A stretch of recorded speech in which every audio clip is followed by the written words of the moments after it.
And that's about it. Is there any questions on that until we get into the deep dive?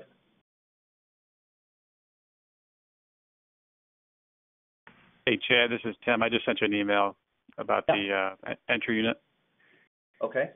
Just seems like an awesome product to be, probably some reasons why someone wouldn't go for it. You talked about the time savings, which equals obviously money savings, but what would someone looking at this compared to what they're doing now, why would they say no to it? Well, some of the pushback you'll get is, for the most part, let me just start by saying almost everybody has loved the product. We really have had very little pushback.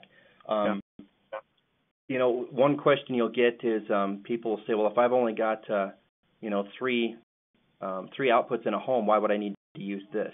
And what we tell them, we're going to be honest about it, is that a passive installation is always going to be the best. And we know that operators typically only use, I'd say maybe 10 to 15% of installations use active or devices or amplifiers. So the vast majority of installations are passive, and we are coming out with a passive entry that has kind of the same feature set but doesn't require power. So anybody that is going to use an amplifier, we try to migrate them to this. And the story with the entry is that, with advanced services and the fact that there's typically, I think, 3.2 television sets per home, if you start looking at the math, if you've got a voice modem and 3 television sets, you're already looking at 4 outlets.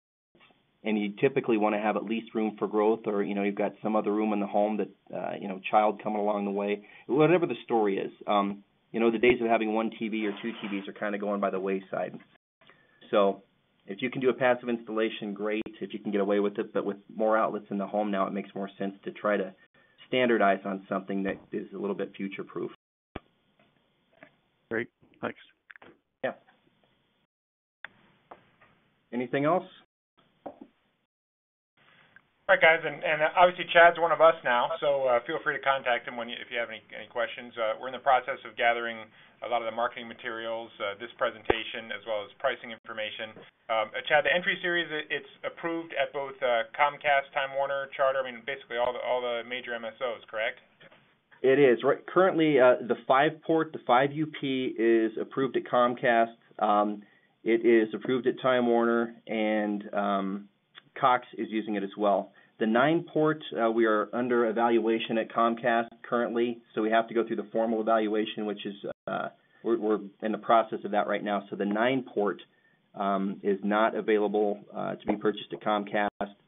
Time Warner, same thing. We're right in the middle of that evaluation process. And Cox actually just deactivated any amplifiers with an active return. The 9-port entry does have an active return, so it has a gain chip.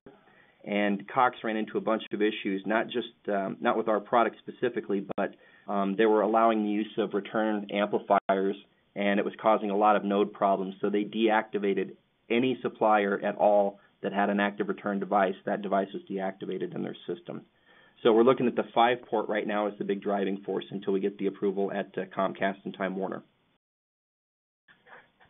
Okay, thanks. So I hope everybody found that useful. Obviously, there's a lot more to learn and discuss, obviously in the context of specific accounts as well. But hopefully that's helpful, and feel free to get in touch with Chad if you have specific questions. Thanks a lot for your time. I guess we'll schedule more of these in the future. I think this one went pretty well. If you have any feedback on the webinar and using this format to get the word out, let me know, and we'll make adjustments in the future. Chad, thanks, everyone. Could you spell your contact information, please? Yes, I will. Thank you. You bet.